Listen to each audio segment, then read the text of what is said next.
What's up, everybody? I'm Chavez, and this is the Archive podcast. Today, I'm going to be talking about the law of momentum and why it can be on your side. So, if you ever played sports before, you've been on both sides of momentum, and it is either a killer or it's the best thing that's ever happened to you. You know the feeling where you're on the basketball court and every shot you hit, it just goes in. Or if you play chess and you make a blunder, you're just tilted and you can't recover. That's what momentum does to you. It's so psychological that you want to have it on your side. And so the reason why I'm bringing it up today is because I feel like we are such momentumous creatures, and it's the best thing ever once you know that it's easier to steer than actually start. So if you've ever tried to lift weights, the first part that's really hard is trying to get it started. But then once you kind of get going and get towards that contraction side, you realize it's a little bit easier. It's the same thing. Or if you've ever tried pushing a really heavy object, that first second is really, really hard. And then once you get going, it's just so much easier after that because you've had all this momentum gained from it and you can actually feel good.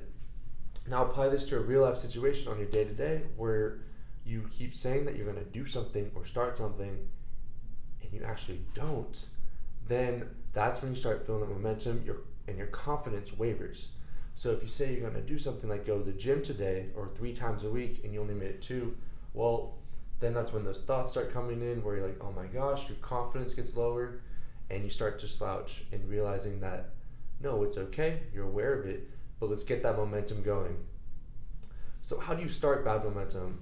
Well, like I just mentioned before, sometimes you got to start from the fundamentals again, whether it's just like doing as simple as making your bed or just doing whatever major tasks you have to do to prioritize that day and win the day. Do that fundamental thing so that you can make sure to get that momentum restarted.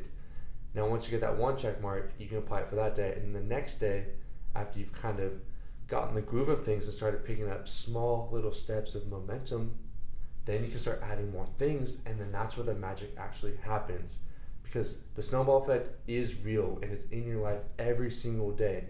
Once you kind of get more and more momentum, the snowball grows. And that'll just it'll make your confidence soar and skyrocket because you told yourself you were going to do it.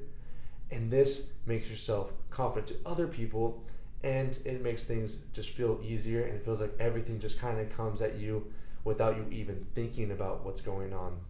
So momentum is such a huge impact on your life, and you want to make sure it's on your side because it'll help you get to where you want to be instead of having to always stop and start again. Thank you guys so much. If you have any questions, let me know, and stay tuned for more tips and follow.